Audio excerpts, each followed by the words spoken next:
Good evening, everyone. I'm Will Johnston. I'm working with District 6 Commissioner Ted Terry. I am the Executive Director of the MicroLife Institute.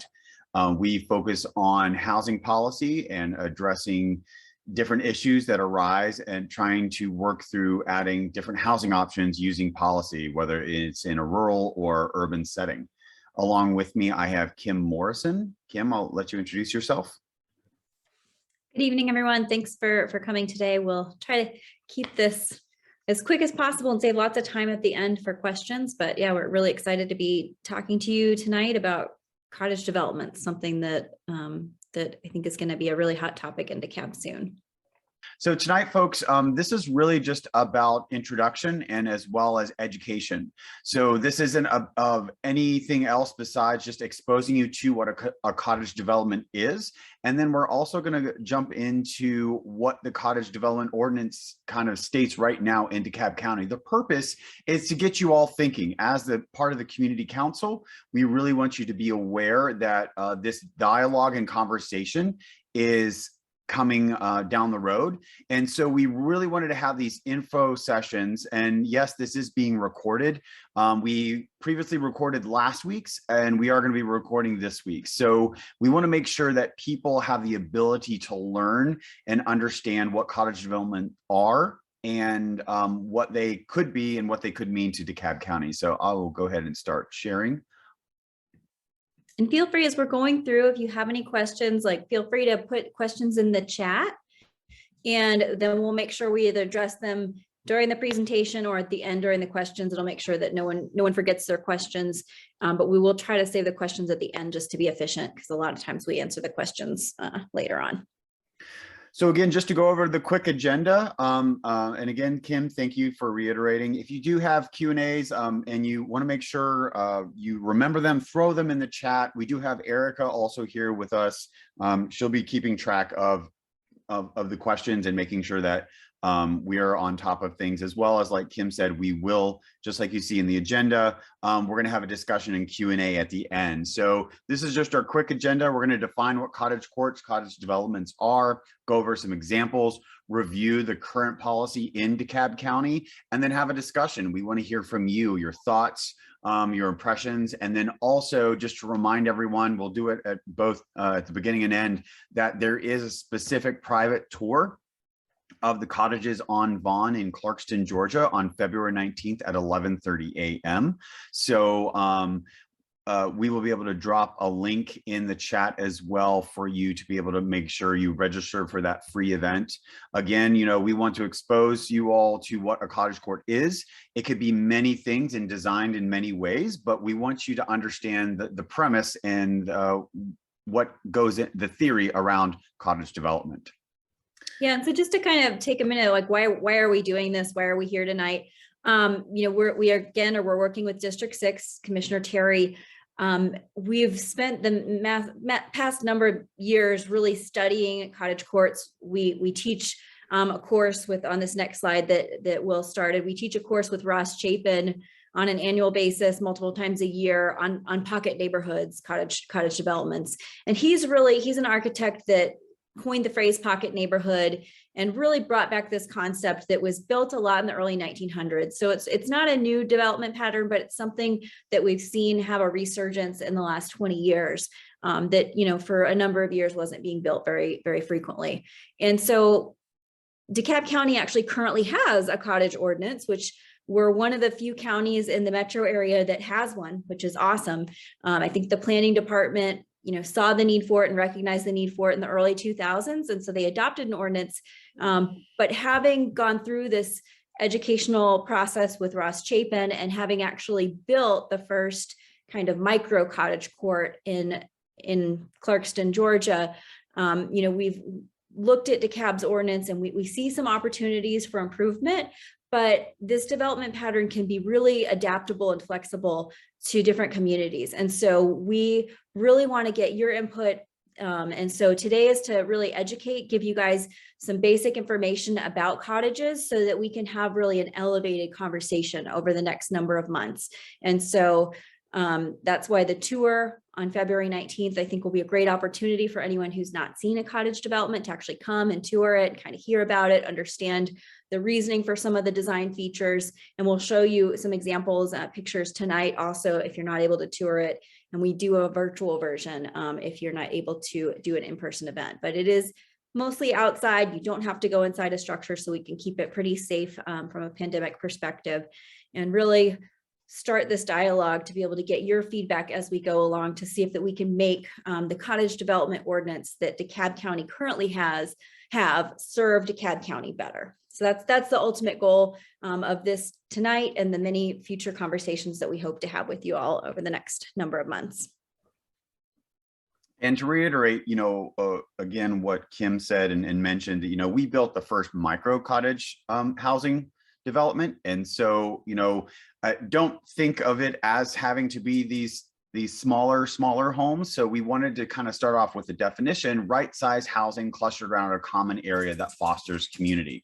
And what we mean when we say right size, just a smaller footprint, not the average 2,500 square foot homes that are currently being built, but you're looking at like 1,600 to 1,400, even 1,000 square feet, even down to 750. And yes, as cozy as the 500 square foot house that I actually currently reside in, because I did buy into one. So you will be visiting my house if you come on the tour on February 19th at 11:30 a.m. So again, just kind of jumping into some examples. This is from our mentor and friend, Ross Chapin Architects. He is up, like we mentioned, he's up in the Northwest. So what you're looking at again is that central, those houses that are surrounding a common area.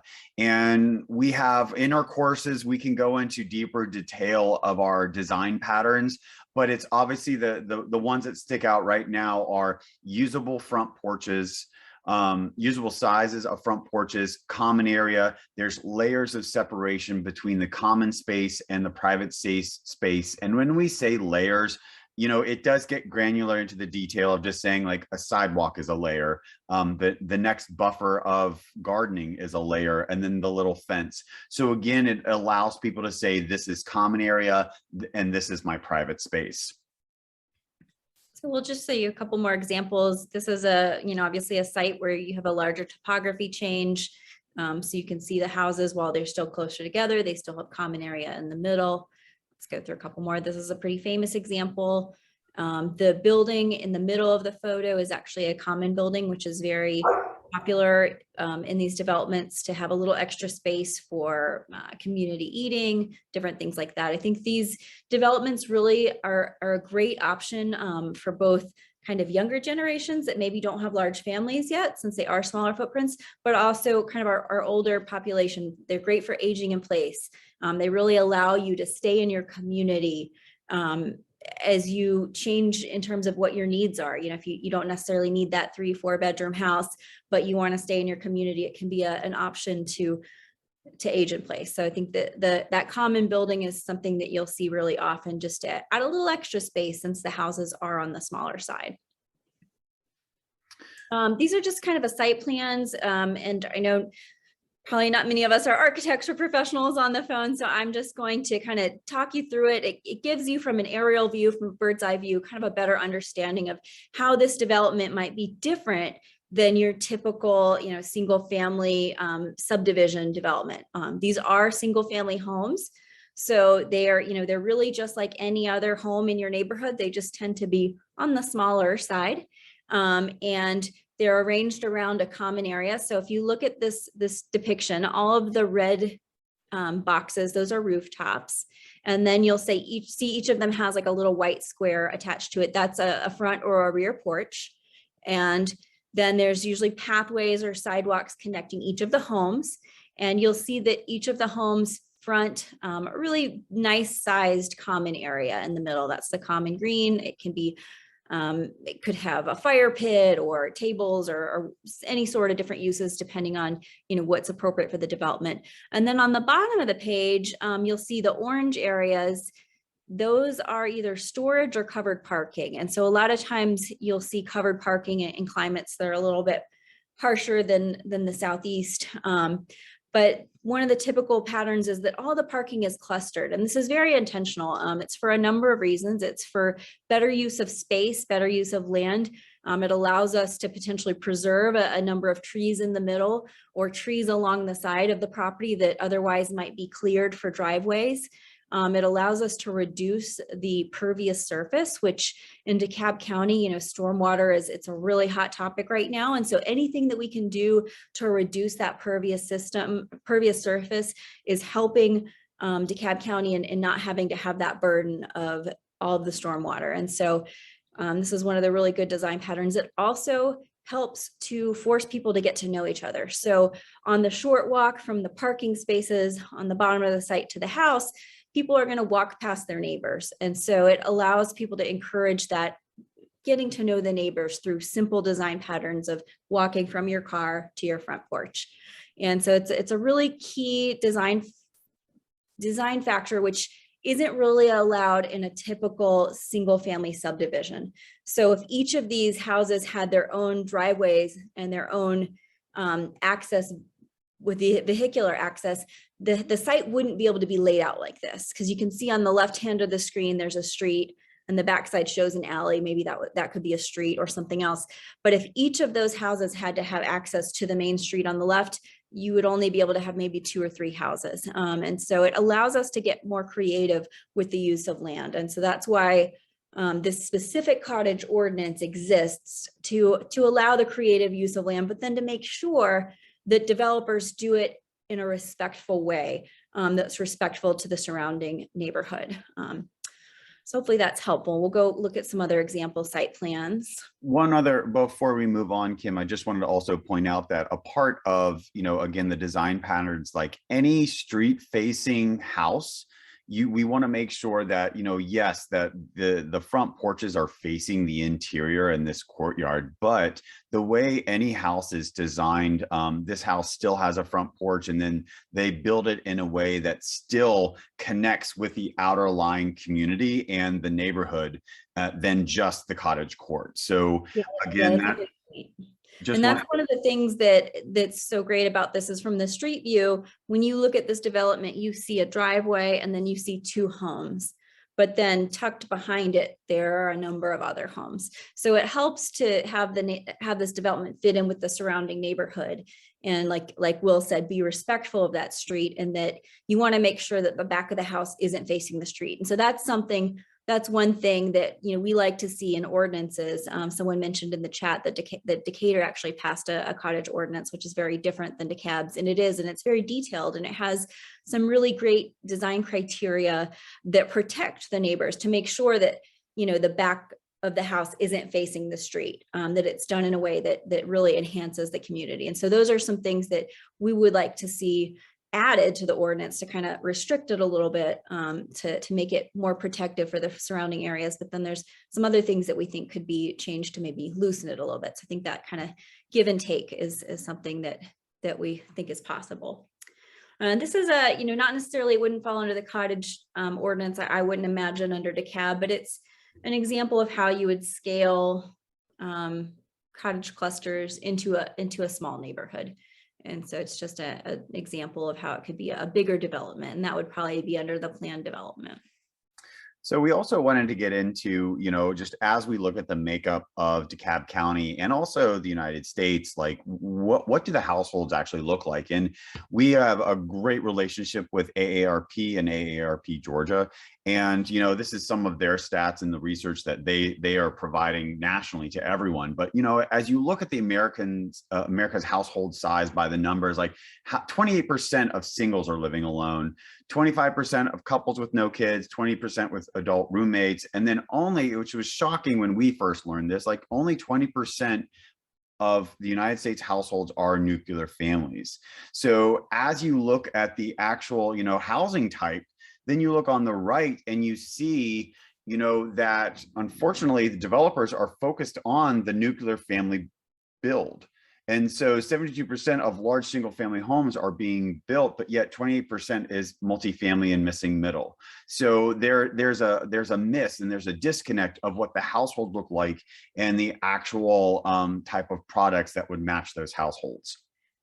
And so we bring this up because cottage courts, they typically are smaller footprints. In DeKalb County, as an example, we'll get into these details more in a little bit, but in DeKalb County, a cottage is defined as 800 to 1200 square feet. And so that's that smaller, 1 to 2, maybe 3 bedroom, if it's really efficiently designed homes that are really catered to those smaller households. So, the majority, if you go back to the other slide, Will, I mean, the majority of our population, right, 80% of our population could be served by, that type of housing. And so it's a great alternative to the larger homes that we see being built. So that's why we're excited about it with the increasing number of smaller households in our country.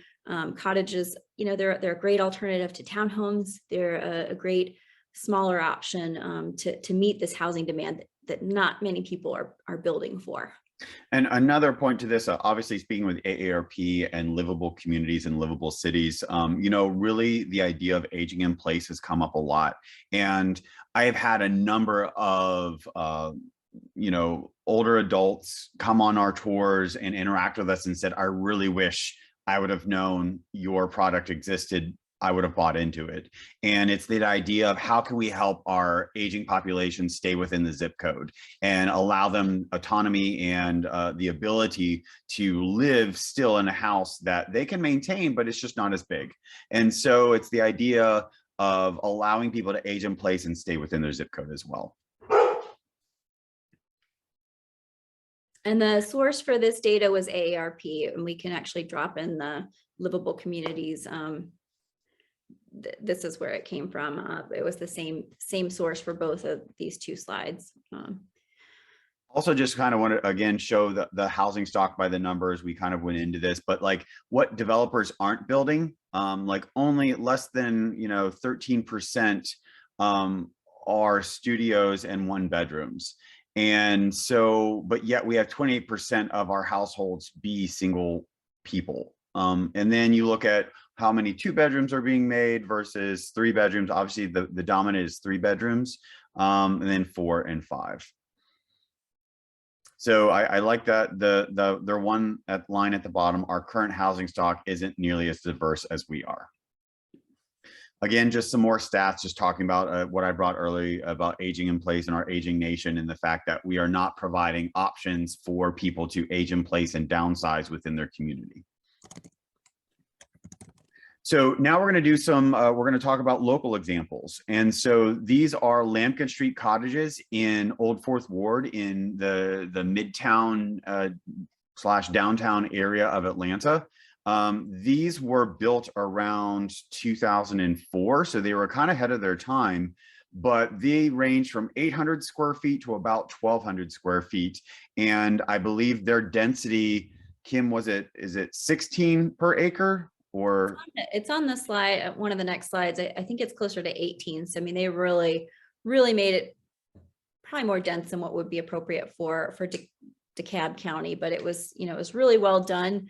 So this is the site plan, and we'll show you, we'll go back to some of the photos after this. You can kind of get an idea from it, but John Wesley Dobbs is one of the main streets on the left-hand side of the page. And so you can see there's 4 houses that actually face that.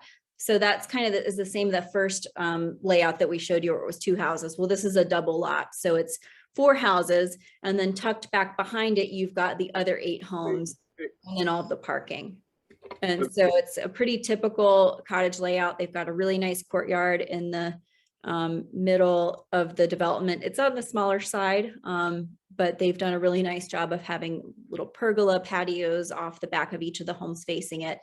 And then again, there's basically a double front porch on every house, because it's, with the exception of the 2 off the parking lot, most of these homes face either Lambkin Street or John Wesley Dobbs. And so if we go backwards, Will, one slide, you can kind of see how these houses fit in with the existing neighborhood. So this is the street going down John Wesley Dobbs. So the houses on the right-hand side where you see the purple house, those are existing homes. So your kind of traditional craftsman style homes, some bungalows. And then on the left-hand side are I think those are the larger units, the blue and the yellow. The red one's a smaller unit.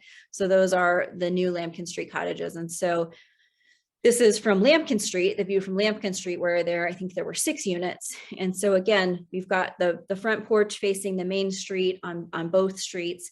And then what you can't see in these photos is, there's another porch on each of the sides facing the courtyard. And so again, it's a really traditional cottage development. It was done as a planned development since Atlanta does not have a cottage ordinance. DeKalb County is ahead of Atlanta in that regard, which is great.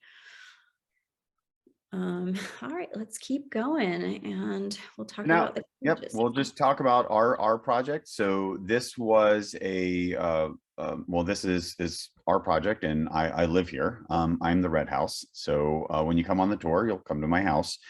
So this, and we do have the site plan, but just kind of give you a quick little synopsis. This is 0.57 acres with 8 houses.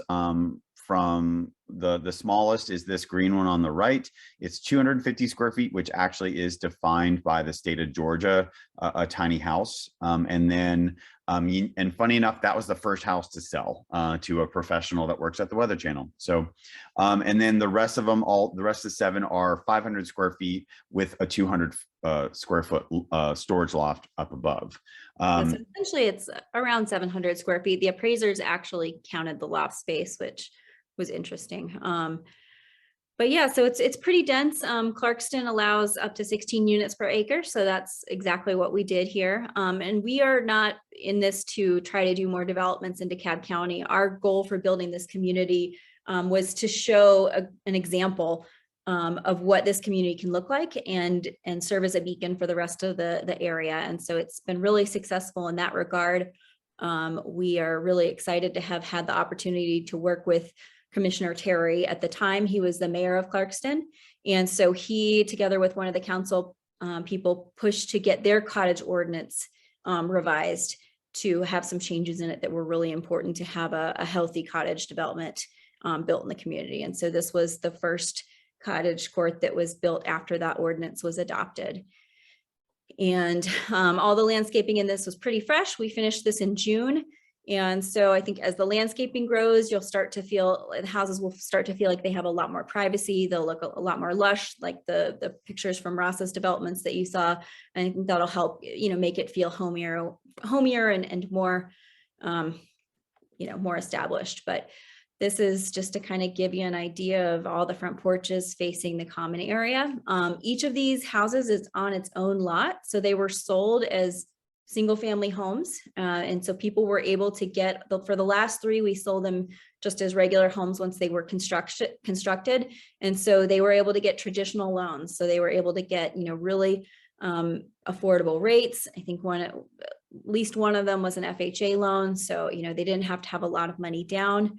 The first 5 homes were actually built with construction loans. So our buyers were actually kind of investors in the project. So they got a better price on it. It was a construction price. And it was before the pandemic had really increased material prices considerably. So I saw in the chat, someone was curious what the pricing of this was. And the smallest home went for $109,000, and then the homeowner added a solar package to it. So I think it ended up being an $8,000 upgrade for the solar package. And so he's able to basically get all of his power from solar. So he has very little utility bills, which is great.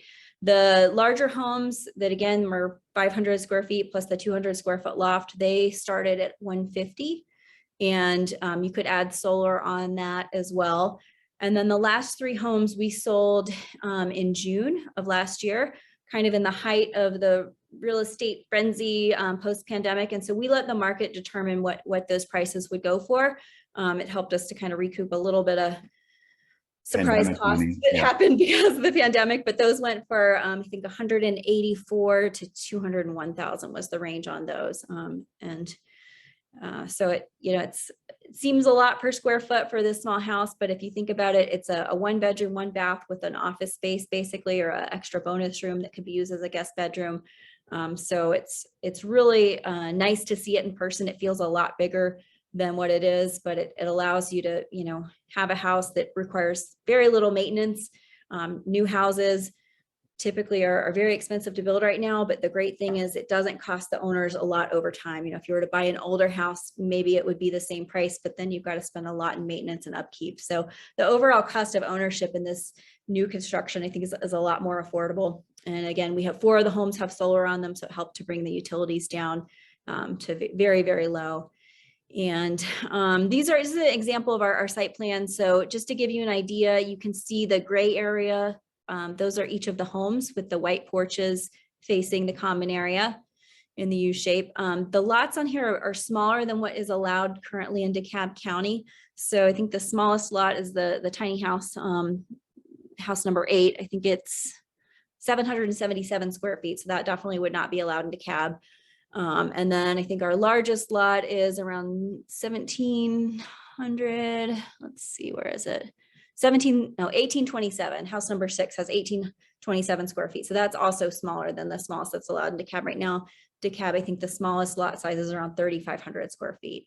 And so just to give you an idea, you know, again, this wouldn't be allowed currently in DeKalb, but we could do a larger lot version of it. So we could do something similar. We could increase the home sizes to 800 square foot, maybe by doing a full second story, or almost a full second story, and have a very similar layout with just a little larger yards. And so, yeah. One thing that someone asked that I'll just, we do have an HOA. So again, the parking lot and the common area is all under the HOA. And then each person owns, like Kim just said, their own house and their own lot. And one thing we did do is use easements, so everyone can have a yard. So if you look at between house 1 and 2, that is the standard 10 feet that you need to be away per code. But obviously the lot line splits it right down the middle. So we had each house give a use easement to the house, you know, next to it, that allows house 1 to have a 10-foot yard and ability to expand and, you know, put patio furniture or do something in that space if they choose to. And so this is a little bit more extreme than probably what I think would happen in unincorporated DeKalb, but it's a great example locally that you can come see, just to get an idea of, you know, use of space, you know, how big does a half acre feel like? Because when most people tour this, you know, it seems a lot larger than a half acre, and the homes seem bigger than 500 square feet.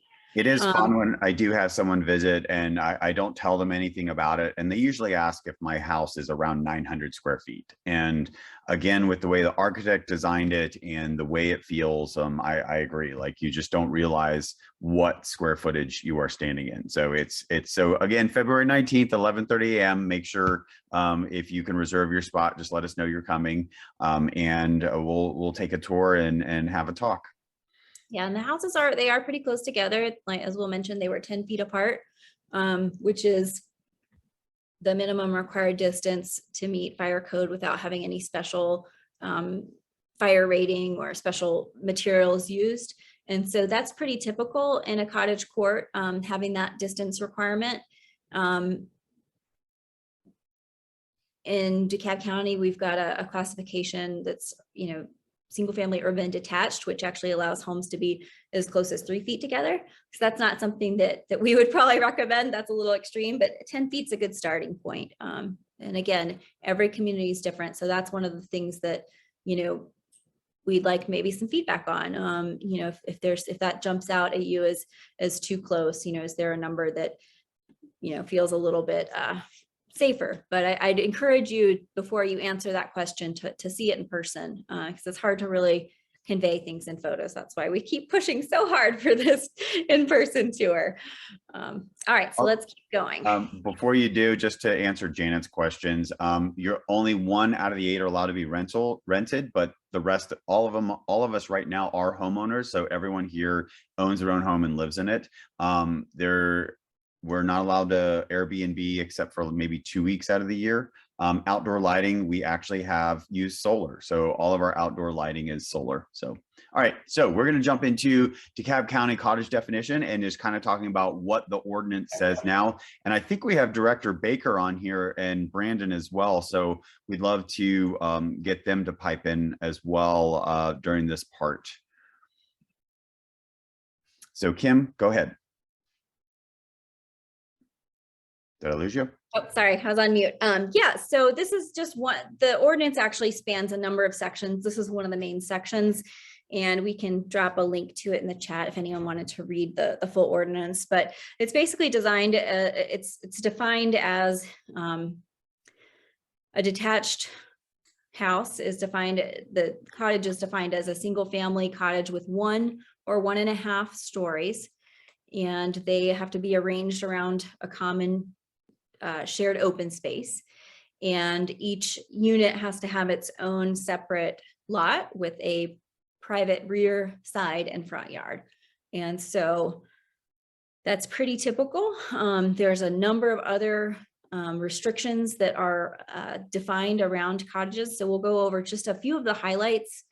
And so as we'd mentioned earlier, the minimum size for cottages is defined currently as 800 square feet, and they can't exceed 1,200 square feet. And so the idea behind this is that cottage courts typically have a higher density than whatever the surrounding zoning is. So if this is being built in, let's say R60, normally that lot size would be larger, but it's allowed to be smaller, 3,500 square feet, because the overall units are smaller, right? And so you basically are essentially getting a density bonus for having the smaller homes that will most likely have less traffic related to them, because you're not having 3-4 bedrooms, you're not having as many cars. And so that's pretty typical. And so I think that's one thing that is a standard thing with cottages, is to have a higher density for cottages than regular size single family homes. And so in DeKalb County, it is currently, that lot size is reduced to 3,500 square feet. And the units per acre depend on which district you're building in. So currently cottages are allowed in R60, RSM, MR1, MR2, and HR1 through 3, and RNC. They are not currently allowed in R75, R85, or R100. So that's something that is very different than a lot of other cottage ordinances. That's something that, we'd love kind of thoughts and feedback in. If a townhome is allowed, certainly a cottage seems like a better alternative than a townhome. So we think that that's a great idea. And so we'd really like to explore, with the council, do you think that it would be appropriate to allow cottages in R75, R85, and potentially R100? And knowing that, the density would be kind of based on whatever the density of that main district is, with some sort of comparable bonus based on the sizes being smaller. Parking requirements, they're currently required to have the same amount of parking as a typical single family home, 2 parking spaces per unit. Typically, a lot of experts recommend for cottages, it would only need to be 1, or to have no parking requirements, let it be really determined by the area. So that's an area that, we'd like feedback on. Is 1 unit or 1 parking space per unit more appropriate, or 1.5 units? What we did at the cottages is we did 1.5 parking spaces per unit. And it's in Clarkston, Georgia. So very similar to a lot of places in DeKalb County, very car centric, but again, we've got smaller households. And so we've never had an issue with parking. Now, granted, the homes have only been done since June, and we are in a pandemic, but that almost means that we have cars in the parking lot more often, because people are working from home, even at the cottages. So these are kind of the overall highlights. There's obviously a lot more detail to it, and we can share the overall different sections of the ordinance with you, but we don't have a proposed draft yet. There was a question, is there a proposed draft of legislation? We would like to work on that to put something forth pretty quickly, but we really wanted to engage with you as the community first and start to get your feedback on things before we start making recommendations that may be not appropriate for this particular community. And so now we're at the discussion point, so we can turn off the PowerPoint, and any questions that we missed, we'll try to scroll through those really quickly, and feel free to unmute your microphone and let's kind of have a dialogue, a conversation about this. Any questions that you feel like weren't answered, or just any thoughts, ideas, reactions. So Janet asked, we'll use this as an icebreaker. Janet asked, does the owner choose his or her own colors? We actually, for the cottages on Vaughn, and a lot of developers do this similar, they give a approved list of colors and then the homeowners can choose. We kind of work together with the community to make sure that, you know, houses next to each other maybe weren't colors that looked bad together, but usually it's something like that. You get a palette to choose from, or the developer just chooses it to make sure it looks nice. That's not something that usually ends up in any sort of zoning ordinance or HOA. It's more the development process. Wesley, go ahead and ask your question. Hey, Kim, thank you for the time today. I'm with the District 4 Community Council. I happen to be at the dedication for the cottages. I thought that was great. My question, I think you guys use the impervious surface in the parking area. So with that and the shared spaces, can you talk about maybe maintenance costs for the HOA in the neighborhood to keep those spaces up? Yeah, absolutely. So yeah, we've got pervious pavers, and we have gravel for our driveway. And then all of our pathways are a crushed aggregate. And then we obviously have all the landscaping in the middle. So a lot of pervious surface, which helps with the stormwater. We do actually have an underground stormwater tank under our green in the center. So there's a little extra cost related to that.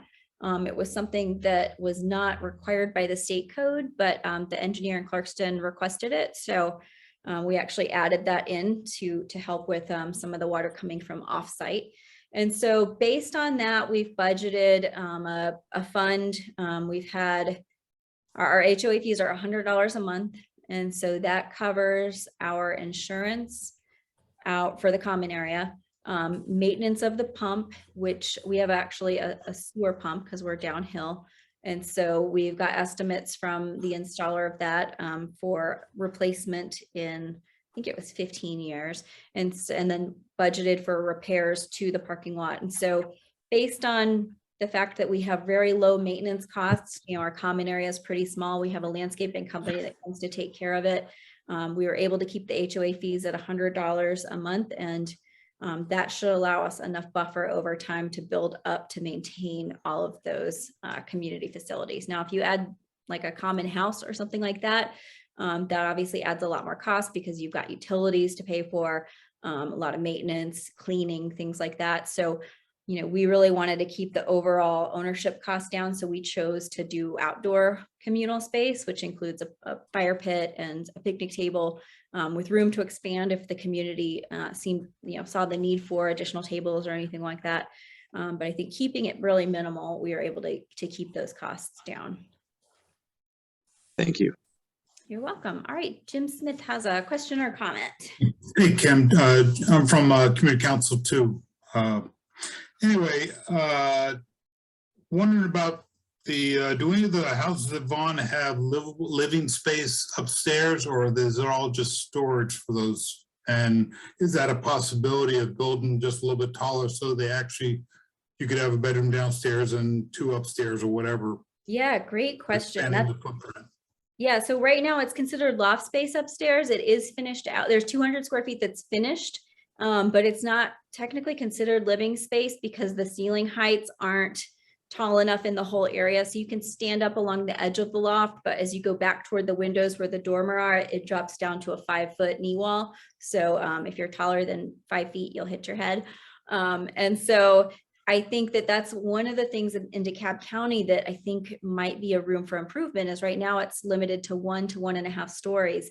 If DeKalb County would allow 2 full stories, you could, use that upper space. You could have a little higher of a ceiling, and as long as you stayed within the overall height maximum, the house would look virtually identical, and you could have a lot more usable space. So you could have like a true bedroom or 2 upstairs.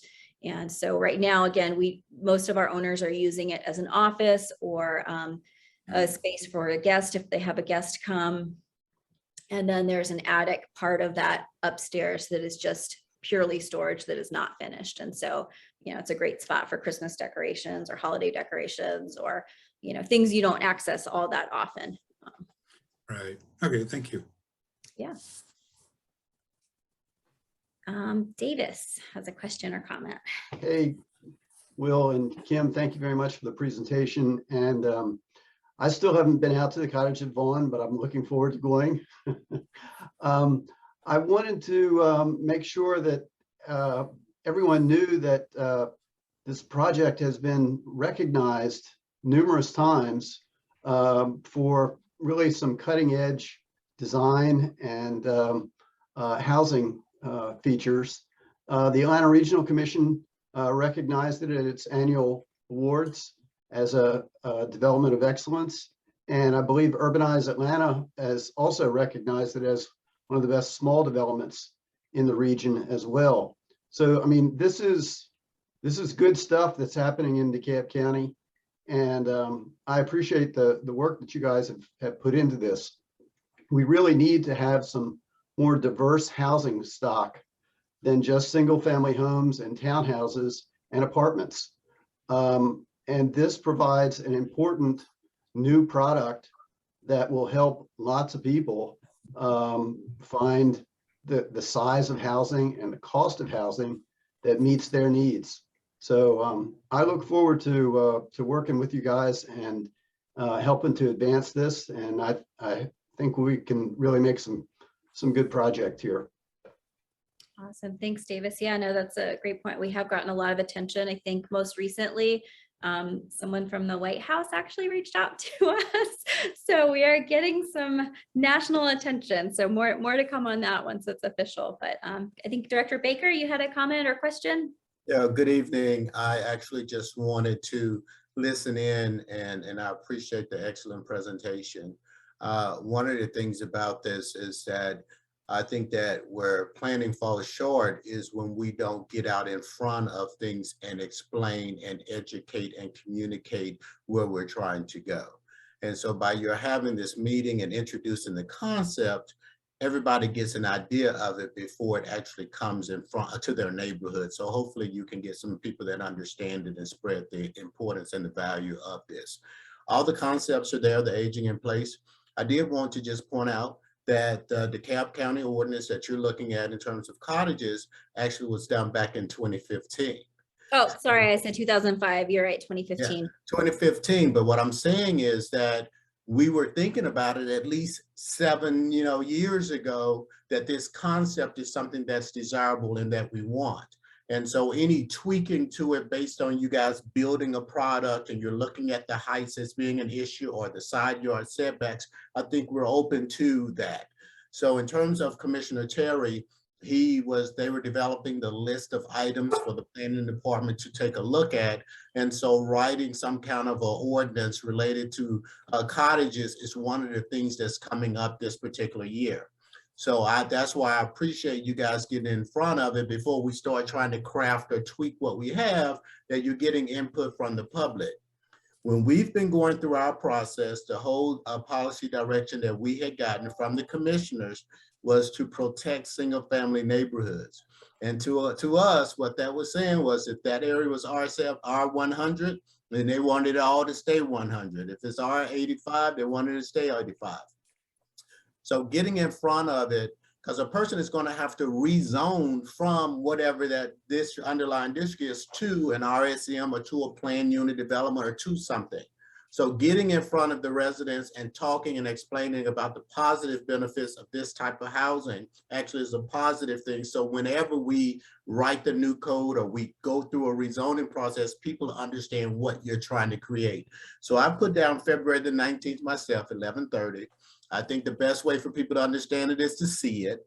And so I look forward to seeing not only you guys, but the members of the community, these community council people and others, to see it firsthand, to know if that's something that's desirable in their neighborhood and to tweak and be involved in the ordinance rewrite moving forward. So again, I just wanted to thank you for the opportunity to listen to your presentation. Thank you. No, we appreciate your feedback and everything along the way. One question that came up the last week that I want to mention is, are these allowed in overlay districts? And the rules are different per overlay district. So that's something that if you have a particular overlay district that you're interested in looking at, we had someone that wanted to see it in Scottsdale. And so they specifically asked, how will we get this in Scottsdale? And so that would be an option, is to, change the overlay district rules to allow for it in the same areas that it's allowed for, basically in other places. So I did want to mention that in case that's a thought that someone has had. And then we'll take Jan Costello. You have a question or comment? Yes, I do. Thank you both for the presentation, and I think it's a great idea. The price point here would probably address many, at least what I always hear at meetings is that people are worried about the impact on their own home values, and it doesn't seem like this would negate that argument. But my concern is it's still expensive, and what would it take to create at least some of these micro clusters so that people could afford them? Yeah. What would have to change? So that's a good question. I think one of the big answers to that is the density. So the way we can spread the cost of the unit across more units is a big part of it, because the development cost to put in the infrastructure and the land on a cottage development is a lot more expensive than what it costs to build a single family home. Once you get into having multiple units, the rules just become more stringent. You have to do fire truck turnarounds. You have to do stormwater collection on the site. So things that are great, it's great to protect the residents and make sure that everyone is safe and healthy, but that it's a legitimate cost. And so if there's a way to add additional units to have a gentle density, that we can spread that cost across more units, it helps to bring the cost down. Something else we've been looking at is, are there some rules outside of zoning? Are there some rules with other departments that might need some looking at? So for example, in Atlanta, in some other jurisdictions other than DeKalb County, you could do a fire truck turnaround that's a hard surface, but not necessarily paved in concrete. And in DeKalb County, it has to be concrete. And so rules like that add costs. And so, are there any of those rules? And I don't know, that's not necessarily a good one, but are there some rules like that it's outside of the zoning perspective, but it's another department that could potentially help to save costs while still keeping these, units, safe and accessible to fire trucks. Every single unit here has to have a water tap and a sewer tap with the same exact fee as a single family house. So there's no reduction of fees, even though the usage is presumably going to be much less for a 1-bedroom house than a 3 or 4 bedroom house. So can we look at with the water and sewer department? Again, this is outside of like a zoning question, but it's something that we've brought up, and that Commissioner Terry is also interested in looking at with the different departments is, is that appropriate, or is there a different way of calculating it? A lot of different municipalities and counties, they calculate it based on number of bedrooms, not necessarily based on just an actual unit. So I think there are ways like that where we can help bring the cost down. And so some of it's the zoning, and some of it we can help with, help to address with the zoning rewrite, and some of it we can't. So I think smaller footprint is another big elephant in the room. There's a particular cost per square foot to build a house. And if you can reduce the square footage, you can reduce the cost, right? So we were able to save money by keeping these houses that 500 square foot price. Whereas if we went up to 1,200, it would exponentially go up, just because more materials, the way the contractors charge, they charge per square foot, even though it doesn't seem that much bigger, our costs have gone up significantly. So that's something that we're looking at. Is 800 square feet the right size? In DeKalb County, you can go down to, I think, 450 or 500 square feet in other types of units. And so is it something that's appropriate for DeKalb to maybe drop it down from 800 down to 600 or 500? Where's that point where we can have it more affordable just by the nature of being smaller? And so those are interesting questions that I think we can come up with some good solutions for to make it more cost effective.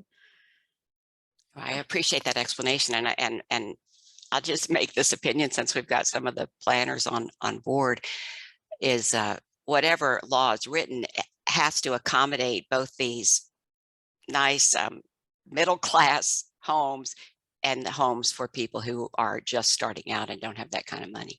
Absolutely. Yeah, and I think this is a great option for a starter home. If we can get the rules right, I think we can bring that cost down, and it can be a great option, for, really nice, affordable workforce housing that's not government subsidized, because there's just not enough subsidy in the world to get us out of this housing problem that we're in right now. Mhm. Thank you. Thanks. Any other questions or comments? We've got a couple minutes left. One thing I want to say is that, as Will mentioned, we have recorded this. We had a number of people that had other obligations tonight. And so we'll be sharing that with the whole invite list. I think we will be sending out last week's and probably also this week, because you guys had some really great questions. We had a smaller crowd last week. So we'll probably share both of them just in case someone wanted to hear the questions. But again, please feel free to share it. And let people know about the tour. The tour is for all DeKalb County residents, so it's not just for the council. We hope to have more sessions like this with the general community. We really wanted to start with you all, though, as the community council members who really know your communities and have a higher level of engagement and knowledge. So thanks for coming. And then we've got a question from Jim Smith.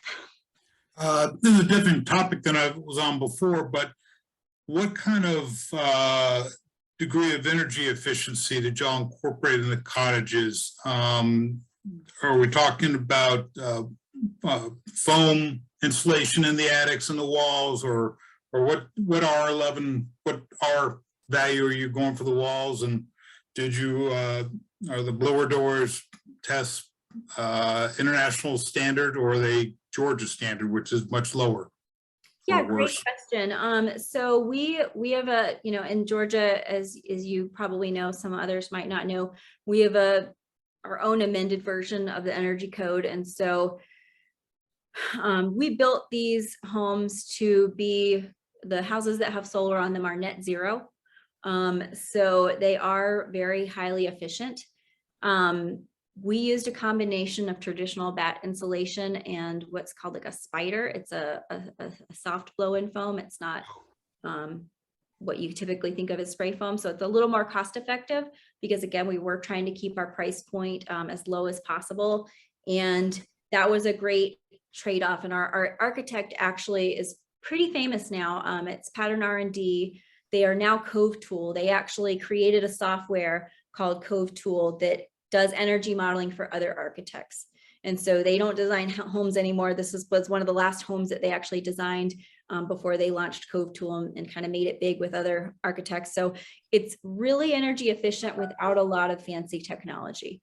And so it's something that can be easily replicated and built cost effectively while really maximizing the energy efficiency. So Will has no solar. He has our mini split. We use Mitsubishi mini split systems, which are they use about 30% of the energy as a typical HVAC, which is one of your biggest energy pulls. And we have all electric, so no gas, which was really important for us. Homeowners don't have two energy bills now. You don't have that minimum power bill and minimum gas bill, which is a waste on such a small home. So it's all electric. And Will, what's your average power bill? You're one of the houses that didn't have solar because you've got some beautiful trees that shade your house. $45. So pretty A month. pretty low. That was from summertime till now super cold winter. So very, very low operating expenses. We did put solar on, as I mentioned, 4 of the houses. Other than that, it was really traditional 2x6 construction. Obviously, we have energy efficient windows. We didn't, our blower door test passed. We didn't really exceed the Georgia code by a lot because the way the code is written, the smaller you go, the kind of more penalized you are. So you have to be like so ridiculously efficient that it's almost impossible. So we could have gotten a little bit higher by doing the spray foam. But I think it was that happy medium of cost effectiveness. Okay, thank you. You're welcome. Sorry for the detail if y'all aren't. No, it's quite all right. Loved it. Any other questions? We've got 5 more minutes, or if you guys need to drop off, you can, but we have time if anyone wants to just thoughts. Do you hate this idea? Does it sound interesting? And also, I mean, again, this is the first of many conversations. So You know, this is just an information education for tonight, but do look out for in your inboxes for next steps as we start tweaking and looking at the DeKalb County ordinance and how the cottage development ordinance can work better for DeKalb County. And so, you know, please be on the lookout for more communication. And we just really thank you for your time this evening. So we do have, I will share the last screen, and then we do have a resources page that we will send this out as well. Again, you know, we abide a lot by the Pocket Neighborhoods book. We also have that link to the DeKalb County Ordinance, Municipal Resource Center and Services, as well as the Housing Partnership Cottage Guide, and then of course the AARP resources that we mentioned here tonight. So, so again, like I said, next steps is just, you know, wait for the next level of communication.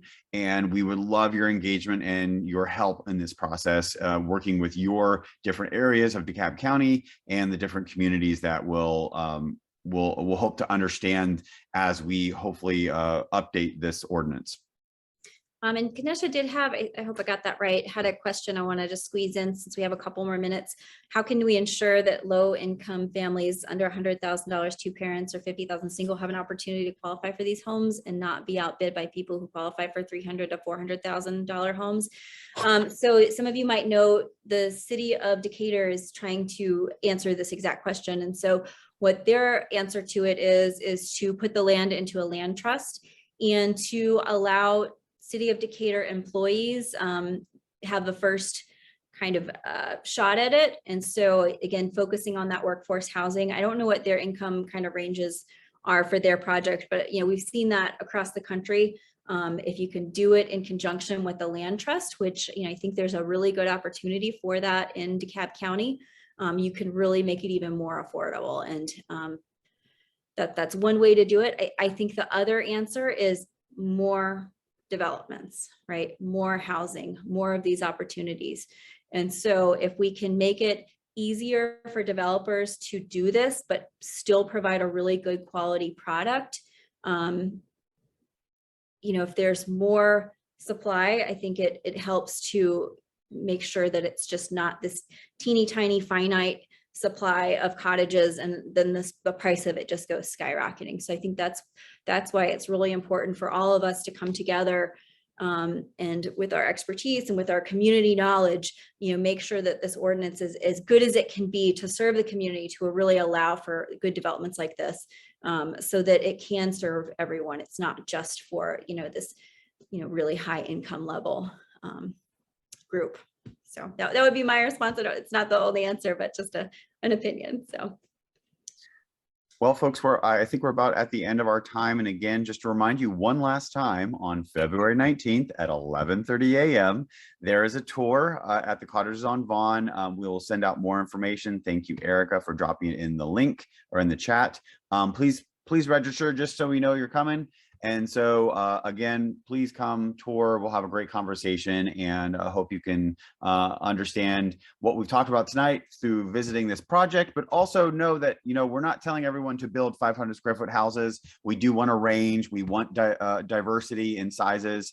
And we just are hoping this, like what it's doing, our Cottage on Vaughn pilot project is really sparking a great conversation across Georgia and across the nation on how we look at gentle density and creating walkable density in different areas of our cities and lives. So thank you so much. I put my email in the chat too. If there's any questions you think of after the fact, I know Bruce had a great question that it's too long of an answer to say on this, but I think we could have a great conversation. Or again, we'll be there for a couple hours on Saturday. We can have lots of conversations when you come to the tour. So, you know, save up any questions, feel free to email them to us, or we can schedule a time to come meet you in person, or we can talk at the tour. So great start of the conversation, and we look forward to having more with you guys. All right. Thanks, everyone. Have a good night. Thank you. Have a good night.